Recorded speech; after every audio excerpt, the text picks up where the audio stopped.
परमाणु बम बना ले। इजरायल ने तो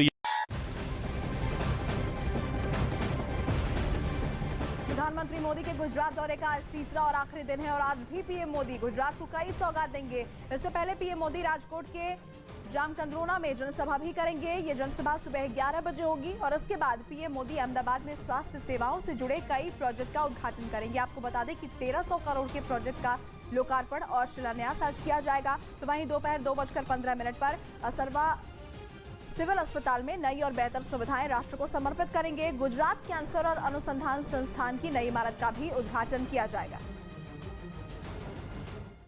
सिस्टम न सिर्फ हवा से होने वाले अटैक को रोक सकता है बल्कि एक साथ दुश्मन के 36 निशानों पर टारगेट भी कर सकता है। इसकी रेंज 400 किलोमीटर है, यानी ये 400 किलोमीटर दूर से ही अपने टारगेट का पता लगाकर उस पर अटैक कर सकता है। इसके अलावा ये 30 किलोमीटर की ऊंचाई पर भी अपने निशाने को तबाह करने की ताकत रखता है। ऐसे में रूस से ये दोनों हथियार ईरान को मिलने पर अमेरिका और इजरायल की टेंशन बढ़नी तय है। उधर खबर है कि जापान ने खतरनाक बिग वेल नाम की एक और पनडुब्बी को अपनी नौसेना के बेड़े में शामिल करने का फैसला ले लिया। वो इस पनडुब्बी को समंदर में चीन के खिलाफ आजमाने की तैयारी में,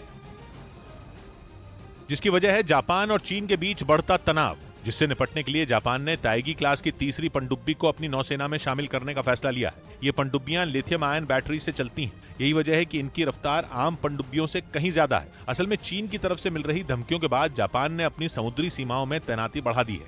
जापान का आरोप है कि चीन की पनडुब्बियां अक्सर उसके इलाके में घुसपैठ करती हैं, जिनका जवाब देने के लिए उसने ये विशालकाय पनडुब्बी चुनी है। यूक्रेन के 7 शहरों पर मिसाइलें बरसा दी।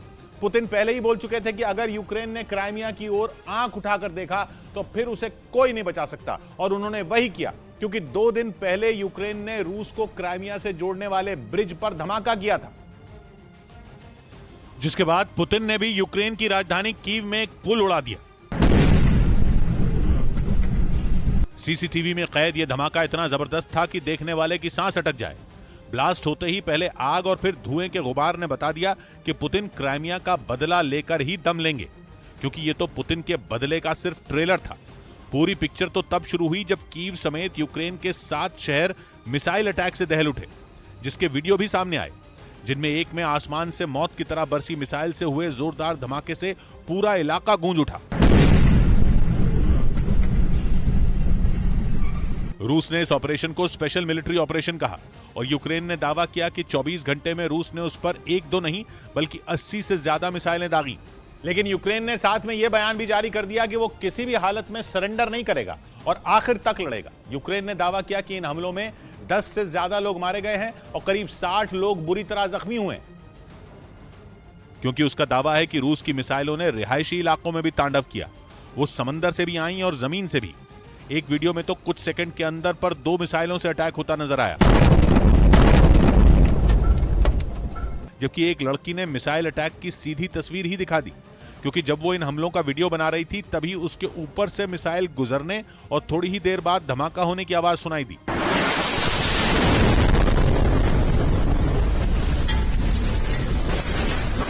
पुतिन ने बार बार कहा था कि यूक्रेन क्राइमिया के बारे में सोचे भी नहीं, लेकिन यूक्रेन नहीं माना और उसने 2 दिन पहले वो ब्रिज उड़ा दिया जो रूस और क्राइमिया को जोड़ता है। और उसकी इस हरकत ने पुतिन को इतना भड़का दिया कि यूक्रेन के शहरों की जमीन पर बम और मिसाइलों की बारिश होने लगी। वैसे यूक्रेन को पहले से अंदाजा था कि रूस कुछ बड़ा करने वाला है, इसी वजह से यूक्रेन में एयर अलर्ट जारी कर दिया गया था। और जब कीव की सड़कों पर गाड़ियां चल रही थीं और हर तरफ तबाही ही तबाही थी, तब भी वहां एयर अलर्ट का सायरन बज रहा था। यूक्रेन जंग शुरू होने के बाद अप्रैल में रूस ने वहां से अपने सैनिक हटा लिए थे, लेकिन एक बार फिर कीव उसके निशाने पर है। यूक्रेन से क्राइमिया का बदला लेने के लिए रूस ने अपनी मिसाइलें कीव की ओर मोड़ दी हैं, जिन्होंने कीव में यहां वहां धमाके किए। सड़कों पर गाड़ियां जलती नजर आईं और लोग दहशत की वजह से घर में दुबक गए। स्कूल जाने वाले कुछ बच्चों को बेसमेंट में छिपना पड़ा, क्योंकि पुतिन गुस्से से उबल रहे हैं। जंग के 8वें महीने में क्राइमिया को घसीटकर यूक्रेन ने पुतिन की गुस्से की आग में घी डाल दिया है। कीव के अलावा रूस ने यूक्रेन के और कई शहरों को भी निशाना बनाया, जिनमें Zaporizhzhia, Lviv, Chernobyl, Luhansk, Kharkiv और ओदेसा जैसे शहर शामिल हैं। जापोरिजिया में तो एक दिन पहले ही रूस ने हमला कर दिया था और निशाना बनाया था वहां के न्यूक्लियर पावर प्लांट को, जिसके अगले दिन यानी जंग के 229वें दिन रूस की मिसाइलें बाकी शहरों पर मौत बनकर बरसीं। वैसे जापोरिजिया पर हमला होते ही रूस के अधिकारियों ने यूक्रेन के लोगों को बता दिया था कि उन पर सर्मात मिसाइलें बरसने वाली हैं। Украинцы, покидайте свои города, особенно крупные. और हमला करते ही पुतिन खुद सामने आए और दो टूक बोल दिया। उन्होंने यूक्रेन से बदले की शुरुआत कर दी है। Киевский режим своими действиями фактически поставил себя на одну доску с международными террористическими формированиями. यूक्रेन ने क्राइमिया में जो किया उसे पुतिन आतंकी हरकत मानते हैं। और उन्होंने इस हमले की जांच भी करवाई थी, जिसके लिए पुतिन ने एक कमेटी बनाई थी।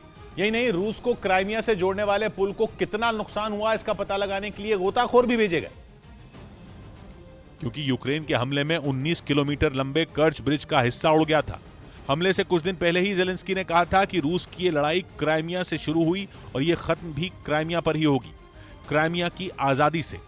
यानी यूक्रेन ने तय कर लिया था कि वो क्राइमिया पर हमला करेगा, लेकिन शायद उसे ये पता नहीं था कि उसकी ये हरकत ऐसी तबाही को न्योता देगी कि पीएम मोदी आज उज्जैन में महाकाल कॉरिडोर को देश को समर्पित करेंगे। आपको बता दें कि 800 करोड़ की लागत से तैयार महाकाल कॉरिडोर को बनाने में करीब 4 साल का वक्त लगा है। महाकाल कॉरिडोर के पहले फेज का काम पूरा होने के बाद दूसरे फेज का काम शुरू होगा। प्रधानमंत्री नरेंद्र मोदी आज उसका उद्घाटन करेंगे। शाम में कार्यक्रम होगा। 800 करोड़ की लागत से इस कॉरिडोर को तैयार किया गया है। उज्जैन के महाकाल कॉरिडोर के उद्घाटन की पूरी तैयारी हो चुकी है। महाकाल की नगरी को दिवाली की तरह सजाया गया है। रोशनी से उज्जैन की हर गली, हर चौराहे जगमग हो उठे हैं। माहौल देव दीपावली जैसा नजर आ रहा है और अब इंतजार उस घड़ी का है जब प्रधानमंत्री मोदी विधिवत रूप से महाकाल के महालोक का उद्घाटन करेंगे। करीब 900 मीटर की लंबाई वाला महाकाल कॉरिडोर इतने भव्य और दिव्य कलाकृतियों के साथ बनाया गया है कि इसे देखने और समझने में एक श्रद्धालु को करीब 6 घंटे का वक्त लगेगा। भगवान शिव की यानी कि महाकाल की कई तरह की लीलाएं मूर्तियों के माध्यम से दिखाई गई हैं और वो जीवंत लीलाएं, इस तरह से जो मूर्तियां, जो स्टैचू इस तरह से बनाए गए हैं कि लीलाएं जीवंत होती हुई दिखाई देती है। उज्जैन पहुंचने पर पीएम मोदी महाकाल मंदिर में पूजा भी करेंगे। बताया गया कि महाकाल कॉरिडोर के उद्घाटन के कार्यक्रम का शाम 6 बजे से करीब 40 देशों में सीधा प्रसारण होगा। उज्जैन में महाकाल कॉरिडोर बेहद खूबसूरत है, जहां कॉरिडोर पर चलते हुए श्रद्धालुओं को महाकाल के अद्भुत रूपों के दर्शन तो होंगे ही, शिव महिमा और शिव पार्वती विवाह की भी गाथा देखने सुनने को मिलेगी। आप मेरे पीछे देख सकते हैं, ये बहुत प्रसिद्ध घटना जो कैलाश पर्वत जो रावण जब कैलाश पर्वत उठाया था उस समय उस घटना को इसके द्वारा दिखाया गया है। और जब रावण ने ये कैलाश पर्वत को उठाया तो भगवान शंकर माँ पार्वती के साथ वहाँ पर ध्यान मग्न थे और जब रावण ने जब उठाने की कोशिश की, आप देख सकते हैं दशानन 10 सिर और 10 भुजाओं के साथ जब कैलाश पर्वत को उठाया तो भगवान शंकर का ध्यान थोड़ा भंग हुआ, जिसके बाद जो भगवान शंकर ने पैर के अंगूठे को ऐसा दबाया कि दशानन रावण रसातल में जाने लगा। तब शिव जी देवी पार्वती के साथ हंसते हुए प्रसन्न मुद्रा में दिखाई दिया। आप देख सकते हैं उनके साथ माँ पार्वती के साथ साथ भगवान गणेश और भगवान कार्तिकेय भी दिखाई दे रहे हैं और एक तरफ शेर और एक तरफ नंदी को भी इसमें दिखाया गया है। और जो रुदन जब अंगूठे से जब इस कैलाश पर्वत को दबाया भगवान शंकर ने तो रावण का रुदन काफ़ी तेज आवाज में रावण ने रुदन किया, यानी कि रावण की चीख निकल गई और रावण रसातल में जाने लगा। तभी से दशानन को रावण कहा जाने लगा। ये इस तरह की घटना, ये पौराणिक कथाओं में इसका वर्णन काफ़ी मिलता है। वहीं बीजेपी अध्यक्ष जेपी नड्डा और गृह मंत्री अमित शाह ने महाकाल कॉरिडोर को लेकर एक वीडियो शेयर किया। वीडियो शेयर करते हुए अमित शाह ने ट्वीट में लिखा कि ये भव्य महाकाल लोक यहाँ आने वाले तीर्थयात्रियों का मन मोहने के साथ साथ आध्यात्मिक ऊर्जा का केंद्र भी बनेगा। तो ये वीडियो शेयर किया गया है, ट्विटर के जरिए ये वीडियो उन्होंने शेयर किया है। महाकाल लोक जो कि बनकर तैयार है, उसका दिव्य और भव्य रूप इन तस्वीरों के जरिए। वहीं प्रधानमंत्री मोदी के कार्यक्रम की बात करें तो वो अपने गुजरात दौरे से सीधे उज्जैन पहुंचेंगे। पीएम मोदी करीब 5 बजे उज्जैन पहुंच जाएंगे। इसके बाद पीएम मोदी करीब 5:25 पर महाकाल मंदिर पहुंचेंगे। 5:50 पर पीएम मोदी महाकाल मंदिर में पूजा अर्चना करेंगे, जिसके बाद वो 6:20 पर मंदिर से प्रस्थान करेंगे। इसके बाद पीएम मोदी 6:25 पर श्री महाकाल लोक का लोकार्पण करेंगे और शाम 7:15 पर पीएम मोदी कार्तिक मेला ग्राउंड में जनसभा को संबोधित भी करेंगे। सीमा में आए दिन घुसपैठ करने वाले चीन को अब अपनी सीमा में ही घुसपैठ का डर सता रहा है। खबर है कि चीन ने अपने एयर डिफेंस आइडेंटिफिकेशन जोन की किलेबंदी के लिए सबसे दमदार फाइटर जेट तैनात कर दिए हैं, ताकि वहां कोई परिंदा भी पर न मार सके। इस बात का पर्दाफाश चीन के सरकारी चैनल में दिखाई गई एक डॉक्यूमेंट्री से हुआ। रक्षा विशेषज्ञों का कहना है कि चीन ने दक्षिण चीन सागर, पूर्वी चीन सागर और ताइवान स्टेट में अपने आधुनिक वॉरप्लेन काम पर लगाने शुरू कर दिए हैं। अब ये तीनों इलाके ही इंडो पैसिफिक रीजन में सबसे संवेदनशील हॉटस्पॉट है, क्योंकि ताइवान को तो चीन अपना ही हिस्सा मानता है, वहीं लगभग पूरे दक्षिण चीन सागर को वो अपनी जागीर समझता है और पूर्वी चीन सागर में उसका जापान से झगड़ा चल रहा है। लेकिन यहाँ अहम बात यह है कि चीन का ADIZ यानी एयर डिफेंस आइडेंटिफिकेशन जोन पूरे के पूरे पूर्वी चीन सागर को कवर करता है, और तो और उसमें जापान, ताइवान और दक्षिण कोरिया के एयर डिफेंस आइडेंटिफिकेशन जोन भी आते हैं। मतलब ये कि घुसपैठ से बचने के पैंतरे अपनाकर चीन अपनी ही घुसपैठ की हिफाजत करने में लगा है। जापान और ताइवान तो अपने इलाके में अपने जेट उड़ा रहे हैं, चीन ने ही उनके इलाके को अपना बता दिया है। यानी ये तो वही बात हुई कि उल्टा चोर कोतवाल को डांटे। इधर दिल्ली इमारत हादसे में 3 लोगों की जान चली गई। दिल्ली के लाहौरी गेट इलाके में एक इमारत गिर गई। इस हादसे में एक बच्ची समेत 3 लोगों की मौत हो गई, जबकि 8 से ज्यादा लोग घायल हो गए। प्रधानमंत्री नरेंद्र मोदी ने गुजरात के जामनगर में अपने काफिले को उस वक्त रुकवा दिया जब उन्होंने एक आदमी को उनकी मां हीराबेन और उनकी तस्वीर लिए देखा। बाद में प्रधानमंत्री न केवल उस आदमी से मिले बल्कि उस तस्वीर पर अपने हस्ताक्षर भी किए। T20 वर्ल्ड कप शुरू होने से पहले टीम इंडिया ने एक प्रैक्टिस मैच में वेस्टर्न ऑस्ट्रेलिया को 13 रन से हरा दिया। इस मैच में पहले बल्लेबाजी करते हुए भारत ने 159 रन का लक्ष्य दिया था, जिसके जवाब में वेस्टर्न ऑस्ट्रेलिया की टीम 145 रन ही बना सकी। उत्तर प्रदेश के पूर्व मुख्यमंत्री मुलायम सिंह यादव का आज दोपहर 3 बजे अंतिम संस्कार होगा। इससे पहले नेताजी का पार्थिव शरीर सैफई मेला ग्राउंड के पंडाल में आखिरी दर्शन के लिए रखा जाएगा। मुलायम सिंह यादव को आखिरी विदाई देने वालों का सिलसिला जारी है। लोकसभा अध्यक्ष ओम बिरला, राजनाथ सिंह, नीतीश कुमार, भूपेश बघेल सहित कई नेता अंतिम संस्कार में शामिल होंगे। सोमवार की शाम करीब 5:30 बजे मुलायम का पार्थिव शरीर उनके गांव सैफई पहुंचा, जिसके कुछ ही देर बाद सीएम योगी भी पहुंचे और नेताजी को श्रद्धांजलि दी। उन्होंने पीएम मोदी की तरफ से पुष्प चक्र चढ़ाकर मुलायम सिंह यादव को श्रद्धांजलि दी। मुख्यमंत्री के साथ जल शक्ति मंत्री स्वतंत्र देव सिंह और बीजेपी प्रदेश अध्यक्ष भूपेंद्र चौधरी भी मौजूद रहे। देर रात मुलायम के करीबी आजम खान समेत समाजवादी पार्टी के कई नेताओं ने श्रद्धांजलि दी। बता दें कि सोमवार को गुरुग्राम के मेदांता अस्पताल में 82 साल की उम्र में मुलायम सिंह यादव ने आखिरी सांस ली। इस बीच हिमाचल प्रदेश के सोलन से रोंगटे खड़े कर देने वाली एक तस्वीर सामने आई, जिसमें एक तेज रफ्तार कार डिवाइडर पर चढ़ गई, जिसका वीडियो वहां लगे एक सीसीटीवी कैमरे में रिकॉर्ड हो गया, जिसमें बेकाबू कार डिवाइडर पर चढ़ती हुई दिखाई दी। आगे जाकर वो एक साइन बोर्ड से जा भिड़ी। इसके बाद गाड़ी से धुआं निकलने लगा। इस बीच गाड़ी में मौजूद 5 लोग फौरन उससे नीचे उतर गए। हादसे की सीसीटीवी फुटेज में दिखा कि मोड़ के करीब आते ही गाड़ी बेकाबू हो गई और वो सीधा उछलकर डिवाइडर पर चढ़ गई, जिसका वीडियो सोशल मीडिया पर वायरल हो गया। आशंका जताई गई कि गाड़ी के ड्राइवर को नींद आने की वजह से ऐसा हुआ। गनीमत यह रही कि इस हादसे में गाड़ी में सवार सभी 5 लोग सुरक्षित बच गए। इधर गाय को राष्ट्रीय पशु घोषित करने वाली याचिका सुप्रीम कोर्ट ने ठुकरा दी। सुप्रीम कोर्ट ने गाय को राष्ट्रीय पशु घोषित करने की मांग वाली याचिका पर सुनवाई से इनकार कर दिया। इस याचिका में गायों की सुरक्षा के लिए अदालत से यह अपील की गई थी कि वो केंद्र सरकार को इसे राष्ट्रीय पशु घोषित करने का आदेश दे। दिल्ली के पास गुरुग्राम में तालाब में नहाने गए 6 बच्चों की डूबने से मौत हो गई, जिसके बाद हरियाणा सरकार ने बच्चों के घर वालों को 2-2 लाख रुपए मुआवजा देने का ऐलान किया। क्योंकि जो शव है वो मिल चुके हैं। बिहार के बगहा में आदमखोर बाघ के मारे जाने के बाद उसका शव ले जाने के दौरान पुलिस पर हमला हो गया। इस मामले में 1000 से ज्यादा अज्ञात लोगों पर केस दर्ज किया गया।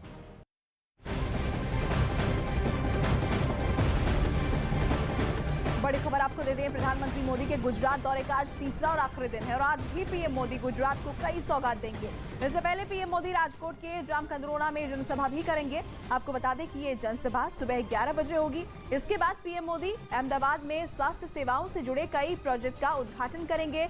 1300 करोड़ के प्रोजेक्ट का लोकार्पण और शिलान्यास आज किया जाएगा। तो दोपहर 2:15 पर असरवा सिविल अस्पताल में नई और बेहतर सुविधाएं राष्ट्र को समर्पित की जाएंगी। गुजरात कैंसर और अनुसंधान संस्थान की नई इमारत का भी उद्घाटन आज किया जाएगा। इससे पहले आपको बता दें कि कल पीएम मोदी ने भरूच और जामनगर को कई प्रोजेक्ट की सौगात दी है।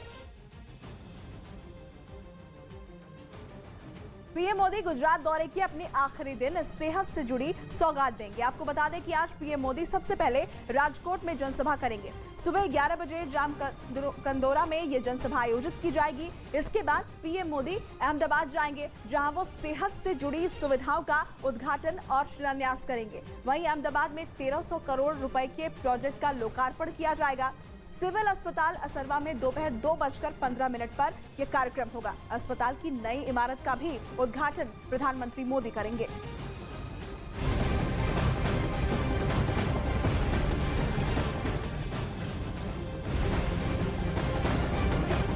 वहीं पंजाब के मोहाली से इस वक्त की बड़ी खबर आपको बता दें। पुलिस मुख्यालय ब्लास्ट मामले में पुलिस ने कोर्ट में चार्जशीट दाखिल कर दी है। 272 पन्ने की चार्जशीट में 13 आरोपी हैं, जिसमें से 7 को गिरफ्तार किया जा चुका है। आतंकवादी रिंदा समेत 6 फरार बताए गए हैं। ये बड़ी खबर आपको बता दें, जो मोहाली में अटैक हुआ था, आरपीजी हमला किया गया था, उससे जुड़ी ये बड़ी खबर है। इस खबर को लेकर अपडेट सामने ये आई है कि पुलिस ने कोर्ट में इस मामले में चार्जशीट दाखिल कर दी है। जानकारी के मुताबिक 272 पन्ने की चार्जशीट है, जिसमें 7 आरोपी बताए गए हैं। कुल 13 आरोपियों में से 7 आरोपी जो गिरफ्तार हो चुके हैं। आतंकवादी रिंदा समेत 6 को फरार बताया गया है। ये बड़ी खबर मोहाली आरपीजी हमले से जुड़ी हुई 272 पन्ने की चार्जशीट इस मामले में दाखिल की गई है।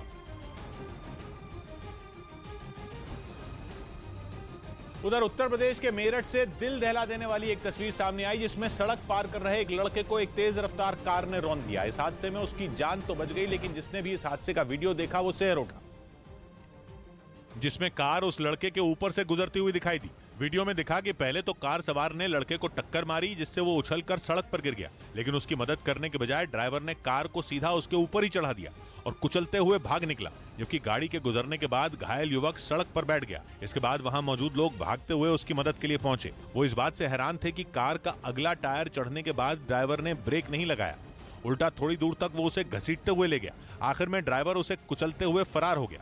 बताया गया कि हादसे के वक्त कार की हेडलाइट बंद थी। पुलिस ने आरोपी के खिलाफ केस दर्ज कर लिया। इधर टेरर फंडिंग मामले में यूपी में कार्रवाई हुई। टेरर फंडिंग मामले में यूपी एटीएस ने राज्य के अलग अलग इलाकों से 8 संदिग्ध आतंकियों को गिरफ्तार कर लिया। दिल्ली के द्वारका इलाके में कारोबारी की बदमाशों ने गोली मारकर हत्या कर दी। उत्तर प्रदेश के बलरामपुर में राप्ती नदी के उफान पर आने से 10 से ज्यादा गांवों में पानी घुस गया, जिसके बाद लोगों को सुरक्षित जगह पर पहुंचाया गया।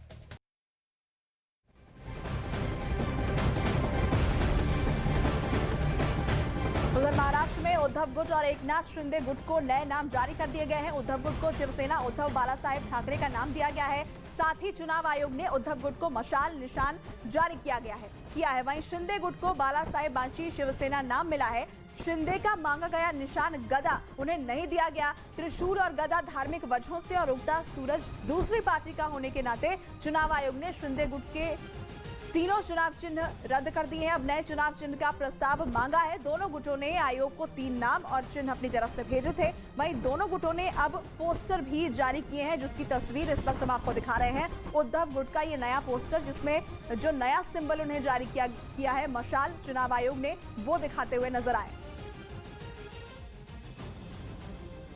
उद्धव गुट और शिंदे गुट को नया नाम मिलने से दोनों खेमों में खुशी की लहर है। ठाणे में शिंदे गुट के चेहरे खिले हुए नजर आए। मुख्यमंत्री एकनाथ शिंदे भी कार्यकर्ताओं के बीच पहुंचे और उस दौरान उनके समर्थक नारेबाजी करते दिखे। एकनाथ शिंदे तुम आगे बढ़ो, हम तुम्हारे साथ हैं जैसे नारे लगाए गए। वहीं उद्धव ठाकरे गुट के कार्यकर्ताओं की मशाल जलाते हुए तस्वीरें सामने आई। मुंबई के शिवड़ी में उद्धव गुट के कार्यकर्ताओं ने मशाल जलाकर उद्धव ठाकरे का समर्थन दिया। तो दोनों गुटों की तरफ से तस्वीरें सामने आई है। एक तरफ जहां शिंदे गुट में खुशी देखी गई, एकनाथ शिंदे के समर्थन में नारेबाजी की गई, तो वहीं दूसरी तरफ उद्धव गुट ने मशाल जलाकर उद्धव ठाकरे का समर्थन किया।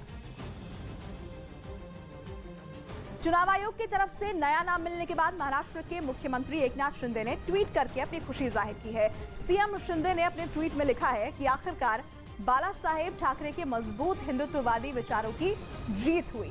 हम बाला साहेब के विचारों के उत्तराधिकारी हैं। ये ट्वीट एकनाथ शिंदे की तरफ से किया गया। भारत के पड़ोसी देश पाकिस्तान पर मेहरबान अमेरिका को भारत ने एक बार फिर आईना दिखा दिया। विदेश मंत्री एस जयशंकर ने अमेरिका की पोल खोलकर रख दी। यूक्रेन की जंग शुरू होने के बाद से ही भारत को घेरने की कोशिश होती रही है, जिनमें अब रूस से हथियार खरीदने के लिए भारत को दोषी बताया जा रहा है। इसी से जुड़े एक सवाल पर एस जयशंकर ने अमेरिका के झूठ से पर्दा उठा दिया। For multiple decades, Western countries did not supply weapons to India. जिस वक्त एस जयशंकर बोल रहे थे उस वक्त वो ऑस्ट्रेलिया में थे। ऑस्ट्रेलिया की विदेश मंत्री उनके ठीक बराबर खड़ी थी। ऑस्ट्रेलिया और भारत अमेरिका के साथ क्वाड समेत कई अहम संगठनों में साझेदार भी हैं, लेकिन अमेरिका के झूठ से पर्दा उठाने में भारत ने किसी तरह का लिहाज नहीं बरता। For multiple decades, Western countries did not supply weapons to India, and in fact saw a military dictatorship next to us as the preferred partner. America ने पिछले कुछ महीनों में पाकिस्तान के साथ कई अहम समझौते किए हैं, जिनके तहत पाकिस्तान को F-16 फाइटर जेट समेत कुछ बड़े हथियार सौंपे जाने हैं। इसके अलावा अमेरिका ने अपने 2 समुद्री जहाज भी कराची के पोर्ट पर भेजे हैं, जिनका मकसद पाकिस्तान और अमेरिका की सेनाओं में मजबूत दोस्ती दिखाना था। दूसरी तरफ भारत को घेरने की कोशिश भी हो रही है। आरोप ये लगाए गए कि हथियार खरीदकर भारत रूस के हाथ मजबूत कर रहा है। ऊपर से ये सवाल विदेश मंत्री से उस वक्त पूछा गया जब वो ऑस्ट्रेलिया के दौरे पर थे, लेकिन एस जयशंकर ने वहीं से अमेरिका को करारा जवाब दिया। उन्होंने साफ कहा कि दशकों तक अमेरिका ने भारत को हथियार नहीं दिए, यहां तक कि भारत के पड़ोसी देश पाकिस्तान को वो हथियार देता रहा, जबकि रूस को उन्होंने भारत का पुराना दोस्त बताया। सोवियत संघ के जमाने से ही भारत और रूस के बीच हथियारों के सौदे होते रहे हैं। इधर हरियाणा में 1000 से ज्यादा बसें खरीदी जाएंगी। हरियाणा सरकार ने 1300 नई बसें खरीदने की मंजूरी दे दी। इसका फैसला मुख्यमंत्री मनोहर लाल खट्टर ने एक बैठक में लिया। 300 बसेस, मिनी बस और एसी बसेस ये सब ली गई हैं। छत्तीसगढ़ के धमतरी जिले में हाथियों के एक झुंड के रिहायशी इलाके में आने से लोग दहशत में आ गए।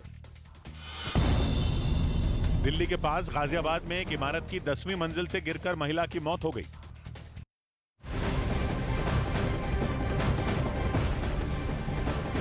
उज्जैन में महाकाल लोक लोकार्पण के मौके पर पीएम मोदी महाकाल एंथम भी लॉन्च करेंगे। पद्मश्री विजेता गायक कैलाश खेर ने 1.25 महीने में महाकाल का स्तुति गान तैयार किया है, जिसे खुद कैलाश खेर समेत 21 ब्राह्मण और 108 कलाकार गाएंगे। इस दौरान नाथ संप्रदाय के 21 सपेरे बीन भी बजाएंगे।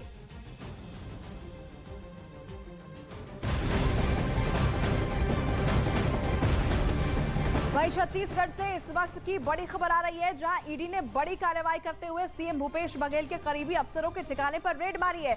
सुबह 7:30 बजे से ईडी की कार्रवाई जारी है। ये तमाम अधिकारी सीएम के करीबी बताए जा रहे हैं। 12 से ज्यादा ठिकानों पर इस वक्त ईडी की रेड जारी है। सुबह 7 बजे से ही कार्रवाई चल रही है। दीपक बिष्ट हमारे सहयोगी जुड़ गए हैं ज्यादा जानकारी के साथ। दीपक, और क्या जानकारी इस खबर को लेकर, इस छापेमारी को लेकर? देखिए, माइनिंग को लेकर कई तरह की जांच ईडी की टीमें कर रही थी और कई लोगों के ऊपर रडार पर जो अधिकारी थे या फिर उनके नजदीकी थे सीएम भूपेश बघेल के, तो उन पर नजर रखी जा रही थी। जिसके बाद ईडी ने एक बड़ी कार्रवाई की है। तकरीबन 12 ठिकानों पर एक साथ सुबह 7:30 बजे एक कार्रवाई हुई है, जिसमें छत्तीसगढ़ के कई अफसरों के घर पर ईडी की रेड चल रही है। रायगढ़ के कलेक्टर हैं और चाहे दूसरे अधिकारी हैं, उन सब के घर पर इस वक्त रेड चल रही है। काफी कुछ कहा जा रहा है कि कई टीमों को एक साथ लगाया गया था। दुर्ग, भिलाई, रायपुर समेत कई जगह पर ईडी की सूचना है। लेकिन फिलहाल ईडी का ये कहना है कि जितने अधिकारी हैं वो सब रडार पर थे, उनके घर पर एक साथ छापेमारी की गई है। जितने भी दस्तावेज या कुछ ऐसे डॉक्यूमेंट्स वहां से हासिल होंगे उनके बारे में बाद में जानकारी दी जाएगी। लेकिन जो लिंक्स खंगाले गए हैं वो सारे लिंक्स इस वक्त माइनिंग से जुड़े हुए हैं और माइनिंग हेड बिल्कुल, तो कई बड़े अधिकारियों के नाम शामिल है और सभी अधिकारी जो हैं वो सीएम के करीबी बताए जा रहे हैं, जिनके यहाँ इस वक्त रेड चल रही है। उधर बिहार के भागलपुर में भारी बारिश की वजह से उफान पर बह रही गंगा नदी ने कई इलाकों को दहशत से भर दिया। नदी का जलस्तर खतरनाक होने से कई मकान उसमें समा गए, जिसका एक दिल दहला देने वाला वीडियो भी सामने आया, जिसमें एक मकान गंगा नदी में गिरते हुए दिखाई दिया। बताया गया कि नदी के कटाव की वजह से मकान पहले ही कमजोर हो चुका था, जिसके बाद उसमें रह रहे लोग बाहर आ गए थे। इस वजह से वहां बड़ा हादसा होने से टल गया।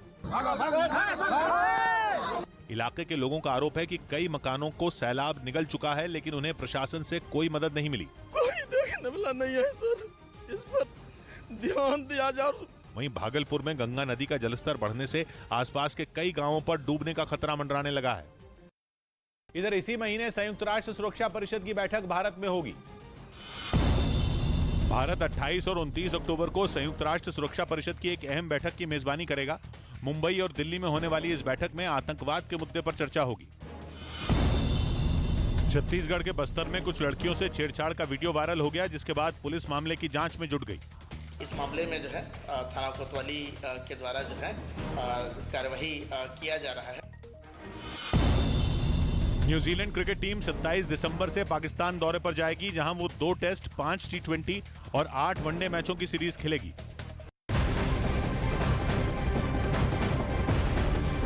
और ये बड़ी खबर पंजाब से, जहां गुरदासपुर में पाकिस्तान की एक और साजिश का पर्दाफाश हुआ है। यहां बीएसएफ की चौथरा पोस्ट के पास पाकिस्तान की तरफ से भेजा गया एयरक्राफ्ट टाइप बलून गिरा, जिसकी जानकारी मिलते ही मौके पर बीएसएफ के तमाम अधिकारी पहुंचे और संदिग्ध बलून को अपने कब्जे में लेकर उन्होंने जांच शुरू कर दी है।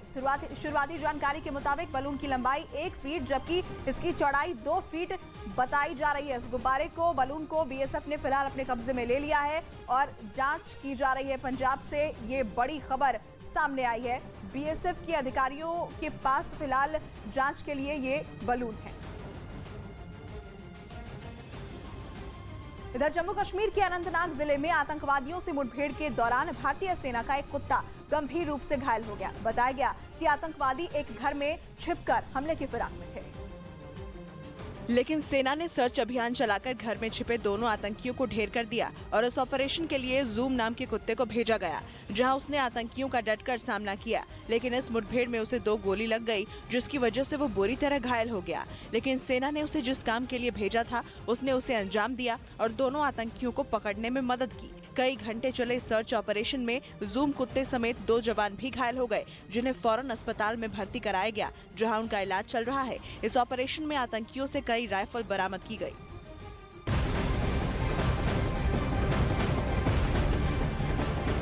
वहीं जम्मू कश्मीर के शोपियां जिले में कई जगहों पर एनआईए की छापेमारी जारी है। टेरर फंडिंग केस में एनआईए की तरफ से ये कार्रवाई की जा रही है। टेरर फंडिंग मामले में एनआईए का एक्शन देखने को मिल रहा है। जम्मू कश्मीर में कई जगहों पर इस वक्त एनआईए की टीम छापेमारी कर रही है। शोपियां और पुलवामा जिले में ये छापेमारी जारी है। साथ ही पुंछ और राजौरी में भी एनआईए की तरफ से छापेमारी की जा रही है। आपको ये भी बता दें कि कुछ सरकारी कर्मचारियों से भी पूछताछ की जा रही है। टेरर फंडिंग का ये मामला है, जिसे लेकर एनआईए की टीम इस वक्त एक्शन में है। जम्मू कश्मीर से ये बड़ी खबर आपको बता रहे हैं, जहां पर कई जिलों में इस वक्त एनआईए का एक्शन देखने को मिल रहा है। एनआईए की टीम कई जगहों पर छापेमारी कर रही है।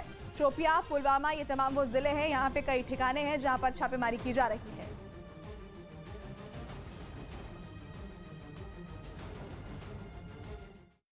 इधर खबर है कि पाकिस्तान के सेना प्रमुख जनरल कमर जावेद बाजवा ने वहां के पूर्व प्रधानमंत्री इमरान खान को सीधी चेतावनी दे दी। उन्होंने धमकी दी कि अगर इमरान ने पाकिस्तान में माहौल खराब करने की कोशिश की तो उन्हें कुचल दिया जाएगा, क्योंकि इसी साल अप्रैल में उनकी वजह से पाकिस्तान में गृह युद्ध जैसे हालात हो गए थे। उस वक्त इमरान खान की कुर्सी चली गई थी, जिसके बाद उनके समर्थकों ने सड़कों पर उतरकर जमकर बवाल किया था।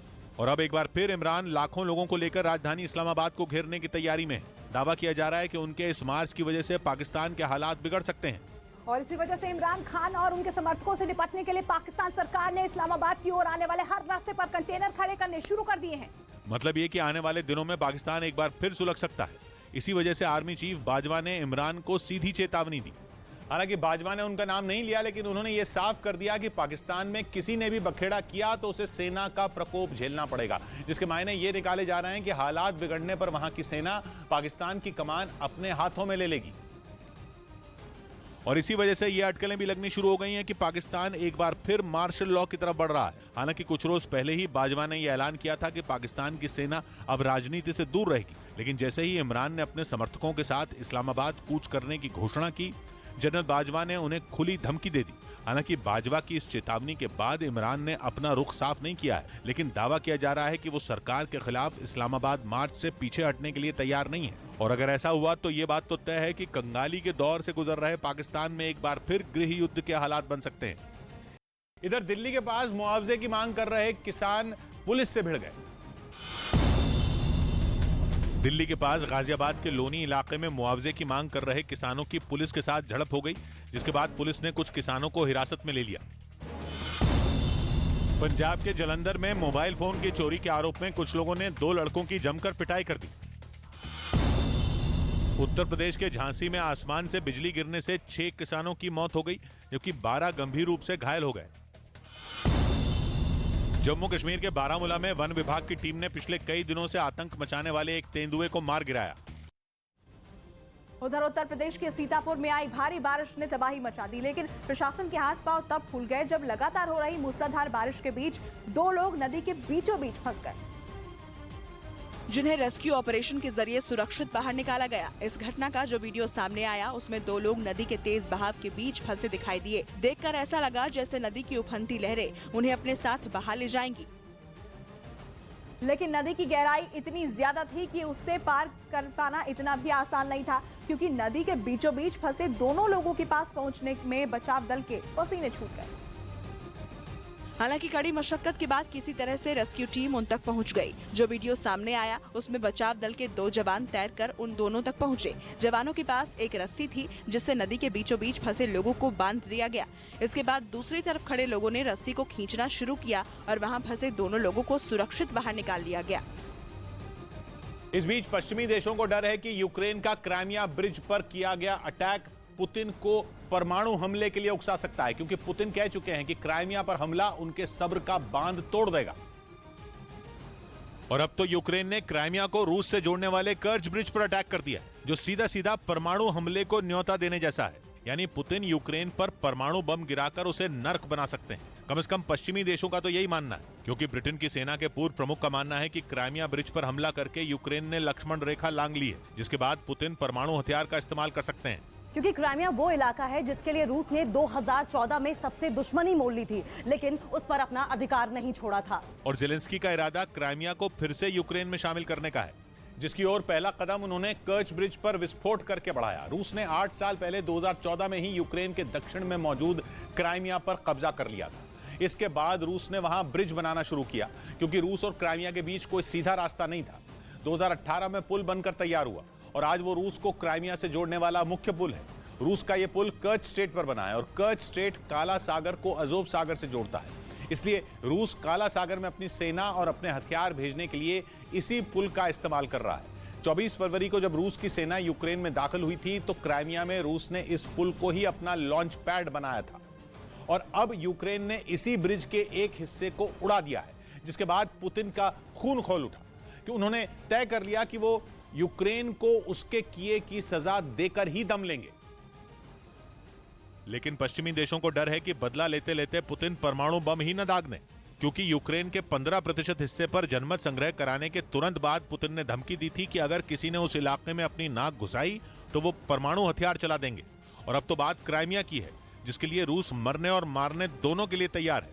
वैसे भी बाइडेन कह चुके हैं कि पुतिन की परमाणु हमले वाली धमकी मजाक नहीं है, क्योंकि वो पुतिन को अच्छे से जानते हैं। मतलब बाइडेन भी मानते हैं कि पुतिन की कथनी और करनी एक जैसी है, और अगर उन्होंने ठान लिया तो कोई उन्हें परमाणु बम चलाने से नहीं रोक पाएगा। इसी वजह से पश्चिमी देश खौफ में है और डर है कि ब्रिज का एक धमाका परमाणु युद्ध का रास्ता न बना दे। इधर आम आदमी पार्टी के नेता गोपाल इटालिया अपने विवादास्पद बयान पर घिर गए। गुजरात में आम आदमी पार्टी के प्रदेश अध्यक्ष गोपाल इटालिया पर प्रधानमंत्री नरेंद्र मोदी के खिलाफ अपशब्दों के इस्तेमाल का आरोप लगा, जिसके बाद राष्ट्रीय महिला आयोग ने उन्हें नोटिस भेजकर गुरुवार को पेश होने का निर्देश दिया। गोपाल इटालिया के इस बयान पर बीजेपी भड़क गई और उसने आम आदमी पार्टी को निशाने पर लिया। जिस प्रकार के भाषा का प्रयोग प्रधानमंत्री जी के लिए किया है, आम आदमी पार्टी किस प्रकार की पार्टी है इसे दिखाता है। बीजेपी का हमला तेज हुआ तो संजय सिंह अपनी पार्टी का बचाव करने सामने आए। उन्होंने बीजेपी सांसद प्रवेश वर्मा का एक वीडियो जारी किया और उन पर केजरीवाल के खिलाफ अपशब्द कहने का आरोप लगाया। मुख्यमंत्री के लिए किस तरह की शब्दावली का प्रयोग कर रहा है। उधर उत्तर प्रदेश के हरदोई से दिल दहला देने वाला एक वीडियो सामने आया। वहां चलती मोटरसाइकिल में अचानक आग लग गई। बाद में ये वीडियो सोशल मीडिया पर वायरल हो गया। जिसमें वो मोटरसाइकिल आग का गोला बन गई। इस घटना का जो वीडियो सामने आया उसमें सड़क के बीचों बीच खड़ी मोटरसाइकिल से ऊंची ऊंची लपटें उठती दिखाई दी, जिसे देख वहां अफरा तफरी मच गई और लोग आग बुझाने के लिए बाल्टी में पानी भरकर तो कुछ टाट के बोरे लेकर मोटरसाइकिल की तरफ भागने लगे। लेकिन आग इतनी भयानक हो चुकी थी कि उस पर काबू पाना आसान नहीं था, लेकिन कई घंटों की मशक्कत के बाद आग को बुझा दिया गया। इस बीच मोटरसाइकिल आग में जलकर राख हो गई। हालांकि इस घटना से किसी को कोई नुकसान नहीं पहुंचा। जानकारी के मुताबिक मोटरसाइकिल में शॉर्ट सर्किट की वजह से आग लगी तो कुछ देर के लिए वहां अफरा तफरी का माहौल रहा। उधर पश्चिमी मीडिया ने यह दावा किया कि अमेरिका को चिढ़ाने के लिए रूस ईरान को सुखोई 35 लड़ाकू विमान और S-400 एयर डिफेंस सिस्टम दे देगा। यूक्रेन युद्ध को लेकर रूस और अमेरिका के बीच तनातनी दिनों दिन बढ़ती जा रही है, क्योंकि पश्चिमी देशों से मिले घातक हथियारों के दम पर ही यूक्रेन की सेना 229 दिन से रूस की फौज के आगे खड़ी है। अमेरिका का हाइमार्स रॉकेट सिस्टम तो यूक्रेन के लिए ब्रह्मास्त्र साबित हुआ, जिसने जंग के मैदान में रूस की सेना की कमर ही तोड़कर रख दी। इसी बात से बौखलाए पुतिन ने कई बार अमेरिका को ये चेतावनी दी कि वो हथियार देकर यूक्रेन की मदद करना बंद करे, लेकिन बाइडेन ने पुतिन की तमाम धमकियों को हवा में उड़ा दिया। पश्चिमी मीडिया के मुताबिक अब रूस ने अमेरिका को सबक सिखाने के लिए उसके एक दुश्मन का सहारा लिया है। खबर है कि अमेरिका को चिढ़ाने और उसे घेरने के लिए रूस ने ईरान के साथ $10 बिलियन यानी भारतीय रुपयों में 80,000 करोड़ के हथियारों की एक बड़ी डील की है। और इस डील के जरिए रूस ने अमेरिका को यह साफ संदेश दे दिया कि अगर उसने यूक्रेन को हथियारों की सप्लाई बंद नहीं की तो वो उसके दुश्मन देशों के साथ मिलकर उसका जीना मुश्किल कर देगा। और माना जा रहा है कि इसी वजह से रूस ने यूक्रेन जंग के दौरान ईरान के साथ हथियारों की इतनी भारी भरकम डील की। पश्चिमी मीडिया के मुताबिक जो रक्षा समझौता हुआ उसके तहत रूस ईरान को 64 सुखोई 35 लड़ाकू विमान देगा। इसके अलावा ईरान को रूस से 2 S-400 एयर डिफेंस सिस्टम भी मिलेंगे। यही नहीं, इस डील के तहत रूस ईरान को एक मिलिट्री सैटेलाइट भी देगा। असल में अमेरिका के साथ साथ इजराइल भी ईरान का दुश्मन है और ये दोनों देश किसी भी कीमत पर नहीं चाहते कि ईरान परमाणु बम बना ले। इजराइल ने तो ये कसम खाई है कि अगर ईरान ऐसा करेगा तो वो उसके परमाणु हथियारों को तबाह करके ही दम लेगा। और इसीलिए वो कई बार ईरान पर अमेरिका से मिले F-35 लड़ाकू विमानों से हमले की चेतावनी दे चुका है। ऐसे में ईरान को एक ऐसे लड़ाकू विमान की जरूरत थी जो अमेरिका के F-35 फाइटर जेट का मुकाबला कर सके, क्योंकि उसके पास ऐसा कोई लड़ाकू विमान नहीं है जो एक बार में इजराइल पर हमला कर वहां से बिना ईंधन भरवाए लौट सके। इसीलिए ईरान ने रूस के साथ सुखोई 35 खरीदने की डील की। दावा किया जा रहा है कि सुखोई 35 एकमात्र ऐसा विमान है जो अमेरिका के F-35 से मुकाबला करने में सक्षम है। इसी तरह S-400 को दुनिया के सबसे आधुनिक एयर डिफेंस सिस्टम में एक माना जाता है, क्योंकि ये एयर डिफेंस सिस्टम न सिर्फ हवा से होने वाले अटैक को रोक सकता है, बल्कि एक साथ दुश्मन के 36 निशानों पर टारगेट भी कर सकता है। इसकी रेंज 400 किलोमीटर है, यानी ये 400 किलोमीटर दूर से ही अपने टारगेट का पता लगाकर उस पर अटैक कर सकता है। इसके अलावा ये 30 किलोमीटर की ऊंचाई पर भी अपने निशाने को तबाह करने की ताकत रखता है। ऐसे में रूस से ये दोनों हथियार ईरान को मिलने पर अमेरिका और इजराइल की टेंशन बढ़नी तय है। इधर लंबे वक्त से बीमार चल रहे मुलायम सिंह यादव का निधन हो गया। मुलायम सिंह ने गुरुग्राम के मेदांता अस्पताल में अंतिम सांस ली। उनके निधन की जानकारी मिलते ही गृह मंत्री अमित शाह और हरियाणा के सीएम मनोहर लाल खट्टर समेत कई बड़े नेता अस्पताल पहुंचे। राष्ट्रपति द्रौपदी मुर्मू और प्रधानमंत्री नरेंद्र मोदी ने मुलायम सिंह के निधन पर शोक जताया। मुलायम सिंह यादव जी, उनका जाना देश के लिए एक बहुत बड़ी क्षति है।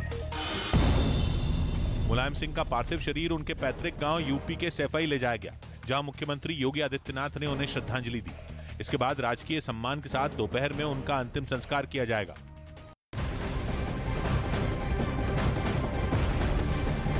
इस वक्त की बड़ी खबर आपको बता दें, जम्मू कश्मीर के कई जिलों में एनआईए की छापेमारी जारी है। टेरर फंडिंग केस में एनआईए की टीम छापेमारी कर रही है। जम्मू कश्मीर में कई जगहों पर कई जिलों में छापेमारी चल रही है, जिसमें शोपिया और पुलवामा ये जिले हैं जहां छापेमारी की जा रही है। पुंछ और राजौरी में भी एनआईए की टीम मौजूद है और कई ठिकानों पर छापेमारी चल रही है। कुछ सरकारी कर्मचारियों से भी पूछताछ की जा रही है।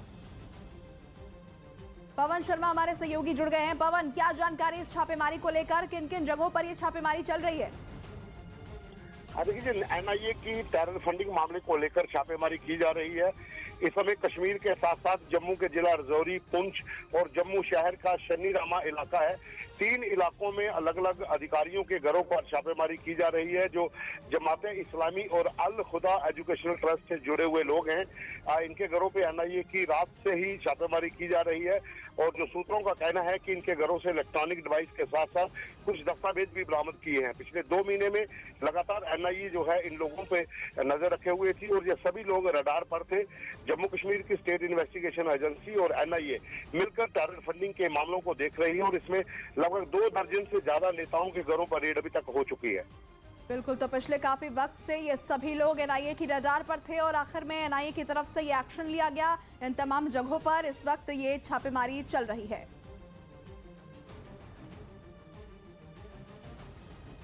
इटली के सिसिली से डरा देने वाली तस्वीरें सामने आई है। वहां स्ट्रोम्बोली ज्वालामुखी में एक बार फिर जोरदार विस्फोट हो गया। ज्वालामुखी के मुहाने से खौलता लावा और धुएं का गुबार कई फीट ऊपर की तरफ उड़ता नजर आया। ज्वालामुखी लगातार लावा, धुआं और राख उगल रहा है। लावे के साथ निकली राख और धुएं ने आसपास के पूरे इलाके को ढक लिया। ज्वालामुखी से निकलने वाला लावा और मलबा पहाड़ की ढलानों से खौलता हुआ समंदर में समाता नजर आया। काफी देर तक पूरा इलाका राख और धुएं में कैद नजर आया। हालांकि ज्वालामुखी विस्फोट में किसी तरह के नुकसान की खबर नहीं है। बता दें कि इटली का ये ज्वालामुखी यूरोप के सबसे सक्रिय ज्वालामुखी में से एक है, जो ज्यादातर समय लावा और राख उगलता रहता है।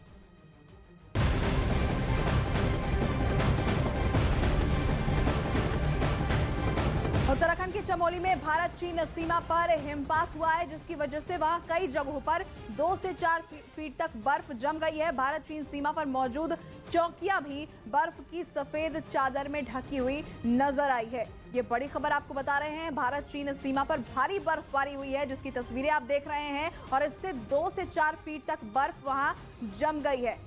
बर्फ की सफेद चादर नजर आ रही है। उत्तराखंड के चमोली में भारत चीन सीमा का ये इलाका, जहां पर जोरदार बर्फबारी हुई है और इससे भारत चीन सीमा पर जो चौकियां मौजूद है वो भी इस बर्फ की सफेद चादर के अंदर ढके हुए नजर आए।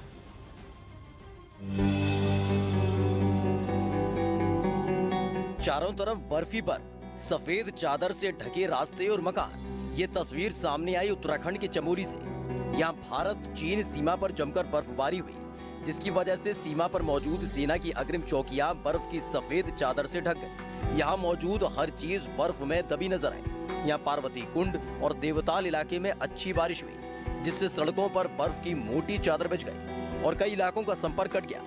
बर्फबारी के बाद बीआरओ की टीम रास्ता खोलने में जुट गई।